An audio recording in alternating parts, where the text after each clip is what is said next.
আসসালামু আলাইকুম প্রিয় বন্ধুরা, তোমরা সবাই কেমন আছো? আশা করি তোমরা সবাই ভালো আছো। আমিও ভালো আছি। আজকে তোমাদেরকে যে গল্পটা শোনাবো তা আমার জীবনে ঘটে যাওয়া সত্য একটি ঘটনা। গল্পটা শোনানোর একটাই কারণ, যাতে এই ধরনের ঘটনাগুলো ঘটার আগে বা ঘটানোর আগে তোমরা বুঝতে পারো যে এই ধরনের ঘটনা ঘটতে পারে, সেখান থেকে তোমরা সাবধান হতে পারো। তো চলো গল্প শুরু করা যাক। তো প্রিয় বন্ধুরা, আমি তেমন বড় ঘরের কোনো মেয়ে নই, মধ্যবর্তী ঘরের একটি মেয়ে। আমরা ছিলাম 6 বোন। আমাদের কোনো ভাই ছিল না। আমি ছিলাম সবার ছোট। তো মোটামুটি আমার যে 5 বোন ছিল, 5 বোনের মধ্যে 4 বোনের বিয়ে হয়ে গেছে। সবাই যার যার সংসার নিয়ে শেষে ব্যস্ত। আমার বড় আরেক বোন ছিল, সে লেখাপড়া করতো আর আমি লেখাপড়া করতাম। আমার বাবা ছিলেন না। যখন আমার বয়স মাত্র 7 বছরের, তখন আমার বাবা চলে যায়। তো আমার মা সারা পৃথিবীর সঙ্গে সংগ্রাম করে আমাদেরকে মানুষ করেন। আমাদের লেখাপড়া, খাওয়া দাওয়া, মার খুব কষ্ট হয়, কিন্তু মা তার জীবনের দিকে আর না তাকিয়ে, তার দিকে না তাকিয়ে আমাদের দিকে তাকান, যাতে আমরা মানুষ হতে পারি, নিজের পায়ে দাঁড়াতে পারি, যাতে সে আমাদেরকে খুব ধুমধাম করে না হলেও মান সম্মানের সঙ্গে বিদায় করতে পারে পরের বাড়িতে। তো আমার ছোটোবেলা থেকেই টিভি দেখতে খুব ভালো লাগতো, নাচ গান খুবই পছন্দ ছিল আমার। আমি আমার মাকে ছোটো থেকেই বলতাম যে মা, আমি একটু নাচ শিখতে চাই, নাচ শিখতে চাই। মা বলতো, মাগো সে তো বাড়তি খরচা, কোথায় পাবো? হিসাবের খরচ চালাতেই হিমশিম খেয়ে যাচ্ছি। তো আমার নানি ছিলেন। মাঝে মাঝে আমার নানি আমাদের বাড়িতে আসতো। আমার নানি বলছিল ও নাচ শিখতে চায়, এটা ওর স্বপ্ন। আমার মনে হয় যে ওকে নাচটা শেখানো উচিত। আমার মা বলল, মা তুমি আর ওর সাথে তাল মিলিও না। দেখো, ও যে নাচ শিখতে চায়, একটা মাস্টারকে এক্সট্রা বেতন দিতে হবে। এদিকে টিচারকেই বেতন দিতে পারছি না যারা লেখাপড়া করাচ্ছেন, তো এক্সট্রা মাস্টারকে কোত্থেকে বেতন দিয়ে ওদেরকে নাচ শেখাই বলো তো? তখন আমার নানি বলল যে চল, আমার নাতনি নাচ শিখবে, সে পয়সাটা না হয় আমিই দেব। তারপরও তেমন কোনো স্বপ্ন না, তেমন কিছু চাইনি যেটা দিতে পারবো না। এই বলে মার সাথে আরও অনেক কথাবার্তা বলে নানি বিষয়টা পাকা করে নিল। মাও একটা পর্যায়ে রাজি হয়ে গেল। তো নানি বলতেছে, নাচ শিখবি তো ঠিক আছে, কিন্তু দেখ, কোথাও যেয়ে নাচ শেখা যাবে না, বাড়িতেই শিখতে হবে। দেখি আমি ভালো মাস্টার কোথায় পাই, তুই ঠিকঠাক মতো লেখাপড়া কর। তখন আমি ক্লাস 8-এ পড়ি।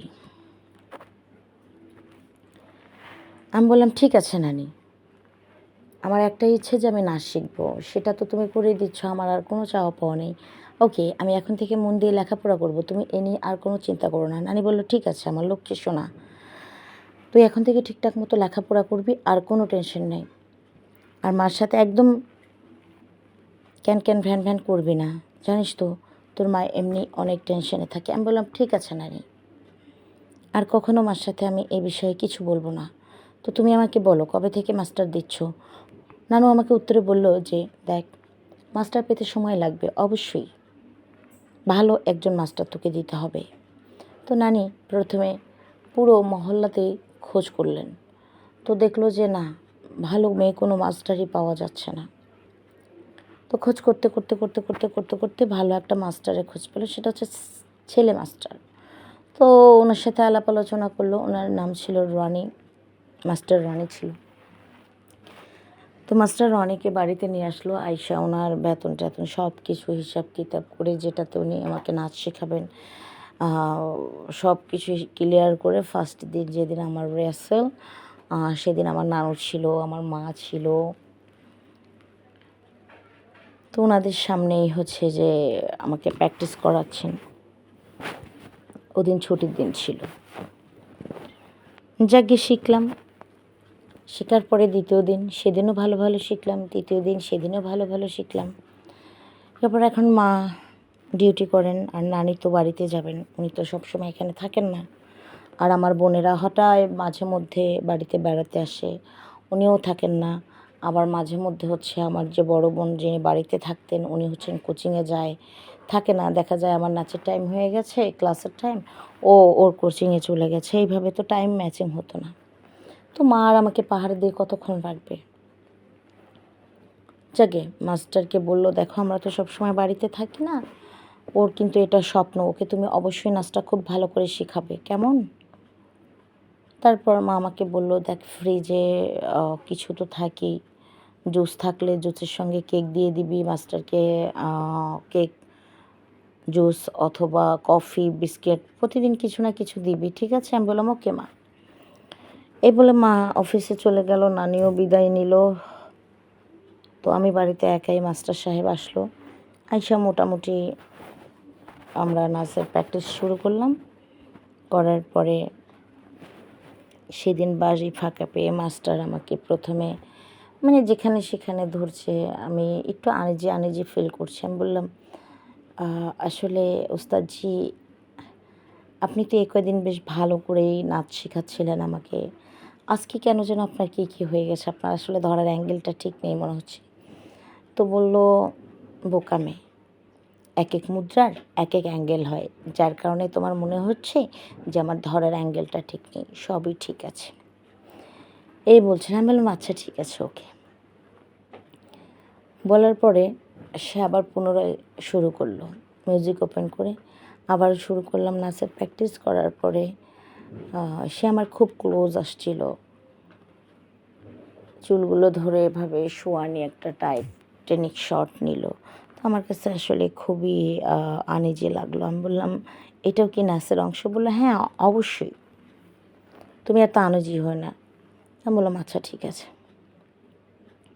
দিয়ে আবারও শুরু করলাম। করার পর সে হুট করে কি করলো, একটা হাত দিয়ে হচ্ছে যে আমার দুটা হাত পিছনে নিয়ে যে আরেকটা হাত দিয়ে আমার মুখটা চেপে ধরলো, ধরে আমাকে মানে যেভাবে সেভাবে চুমাতে থাকলো। আমি চিৎকার করলে চাইতেও পারতেছি না। তারপরে হুট করে পাশে সোফা ছিল সেখানে ফেলে আমার দেহের উপরে সে মনে করো হায়নার মতো ঝাঁপিয়ে পড়ে তছনছ করে সব কিছু ভোগ করলো। আমি শত চেষ্টার পরেও বাধা দিতে পারিনি। কিভাবে ব্যাখ্যা করব তোমাদের যে ও আমার সাথে কি করেছে। তারপর আমি স্তব্ধ হয়ে যাই, হয়ে সোফার কোনায় বসে পড়ি। অন্যদিকে খুবই ব্যথা পেয়েছি। সে হায়নার মতো করে আমাকে মানে ফেলেছে, খুবই মারাত্মক একটা পরিস্থিতি ক্রিয়েট করেছে সে সেখানে। তো আমি সোফার এক কোনায় বসে বসে কাঁদছিলাম। অন্যদিকে মাস্টার রনি আমাকে জড়িয়ে ধরে বলল, প্লিজ প্লিজ তুমি একদম কান্নাকাটি করো না, আসলে তুমি এতটাই ভালো লেগে গেছো আমার, আমি নিজেকে কন্ট্রোল করতে পারিনি, এই বিষয়টা কাউকে কিছু বলো না। তো আমি চুপচাপ করে বসেছিলাম। মাস্টার রনি চলে গেল, যাওয়ার পর আমি ওইভাবে বসে আছি, ওখান থেকে উঠি না। প্রথমে আমার বোন আসলো কোচিং শেষ করে, এসে বলল, তোর কী হয়েছে? পরে বোনকে জড়িয়ে ধরে খুব কান্নাকাটি শুরু করলাম, আর কিছুই বলি না। কান্নাকাটি করে দৌড় দিয়ে চলে গেলাম আমার বেডরুমে। অন্যদিকে মেঝেই কিছু পড়েছিল লাল। তো এটা দেখে মনে হচ্ছে যে বোন কিছু বুঝতে পেরেছে। মা আসলো অফিস থেকে, আসার পরে বিষয়ে সব কিছু জানতে পারলো। জানার পরে মার আর বুঝতে বাকি থাকলো না। মা চলে গেল আমার বেডরুমে, যাওয়ার পর মাকে জড়িয়ে ধরে খুবই কান্নাকাটি করলাম। করার পর মা খুব জিজ্ঞাসা করছে, বলো আমাকে কি হয়েছে, ও কি কিছু করেছে তোমার সাথে, অসভ্যতামি করেছে? আমি বললাম, হ্যাঁ হ্যাঁ মা। পরে বলতেছে, ঠিক আছে চুপচাপ থাকো, কথা বলো না, আমি যা যা বলি তাই তাই করো। তো মা আমাকে বললো, সেম, ও জানবে যে আমরা অফিসে যাব আর ও কালকে অবশ্যই আসবে। আমি বললাম হ্যাঁ। বললো ঠিক আছে, ও যা যা করবে তুমি ওর সাথে সায় দিও। তারপরে পরের দিন সে এসে দেখলো যে বাসায় কেউ নেই, আমাকে জড়িয়ে ধরে চুমু দিল। দেওয়ার পর আমি চুপচাপ করে থাকলাম। আমার খুবই আনইজি লাগছে। আমি তো জানি যে মা আছে বাসায়, নানু আসছে, আমার বড় বোনও আসছে, সবাই বাড়িতে আছে। এদিকে বাড়িতে যে আমার 5 নাম্বার বোন সেও আছে। তো যাই হোক আছে, বিষয়টা দেখার পরে সে নাচ গান বাদ দিয়ে আমার হাতে ধরতেছে, পায়ে ধরতেছে, বলতেছে সরি সোনা সরি, তুমি মন খারাপ করো না, দেখো আমি তোমার জন্য সব কিছু করতে পারি। হ্যাঁ, আমি অ্যাকচুয়ালি জীবনে এরকম কোনো ধরনের কাজ করিনি, তোমাকে দেখে নিজের উপর কন্ট্রোল রাখতে পারিনি। এই বলে সে আমাকে আবারও আমার সাথে ধস্তাধস্তি করছে, সোফার উপরে শুয়েছে। এর মধ্যেই হচ্ছে সবাই সামনে চলে এসে ওকে উত্তম মাধ্যম কতগুলো দিল। দেওয়ার পরে হচ্ছে যে ও এখন বলতেছে ও নাকি আমাকে বিয়ে করবে। তো আমি বললাম এই ধরনের একটা ছেলেকে আমি কি করে বিয়ে করতে পারি, যার কাছে নারীর ইজ্জত মানেই হচ্ছে ভোগের বস্তু। এটা তো কোনো অবস্থায় সম্ভব নয়। তখন আমাকে রনি বলল যে অ্যাকচুয়ালি দেখো, আমার জীবনে যা করার শুধু তোমার সঙ্গে হয়ে গেছে, বাস জীবনে আর এই ধরনের ভুল হবে না, আমি তোমাকে বিয়ে করব। আমার কারণে তোমার জীবনে লাঞ্ছন লেগেছে, তো এই লাঞ্ছনের দায়ভার আমি সারা জীবনের জন্য নিলাম। তো তাৎক্ষণিক ওদের বাড়ির লোকজনকে খবর দেওয়া হয়, ও আনম্যারিড ছিল। ওদের বাড়ির লোকজনকে খবর দেওয়া হয়, চলে আসে, বিষয়গুলো জানতে পারে। ওর মাও হচ্ছে যে বিষয়টা নিয়ে খুবই দুঃখ করে আর বলে যে এই বিয়েতে আমার কোনো আপত্তি নাই, আমিও আপনাদের মেয়েকে মাথার তাজ বানিয়ে রাখবে বলে আমাকে ওর সাথে বিয়ে দিয়ে দেয়। দেওয়ার পরে বাড়িতে তো এসেছি, বিয়েটা তো হয়েছে, কিন্তু দেখো আমার স্বামীর না বদল হয়নি আজ পর্যন্ত। মানে এরকম দুর্ঘটনার আরও বেশ কিছু ঘটনার সাথে আমার স্বামী জড়িয়ে পড়েছে, আরও অনেক কিছু হয়েছে, কেস মামলা, কিন্তু লাস্টে যেটা হয়েছে সেটাতে আমার স্বামীকে আর রক্ষা করা যায়নি, ওর যাবজ্জীবন হয়ে গেছে। হ্যাঁ, তারপরে ওকে ফাঁসি দেওয়া হবে বলেছে, 30 বছর সাজা খাটার পর ফাঁসি নিশ্চিত করা হবে। তো দেখো এটা তো আমি অবশ্যই বলবো যে মানে কয়লা ধুলে না কখনো ময়লা যায় না। বিয়েটা তো হয়ে গেছিল, কিন্তু ওনা আমাকে মন থেকে কখনো ভালোই বাসেনি, শুধু ব্যবহার করেছে। এই জন্য আমি তোমাদের সবাইকে বলতে চাই যে তোমরা এই ধরনের ঘটনা থেকে নিজেকে অবশ্যই সেভ করবে। এই কারণে আমি গল্পটা তোমাদের সঙ্গে শেয়ার করলাম। আসলে মানুষ মুখে অনেক কিছুই বলে, কিন্তু বাস্তবে তা করে না।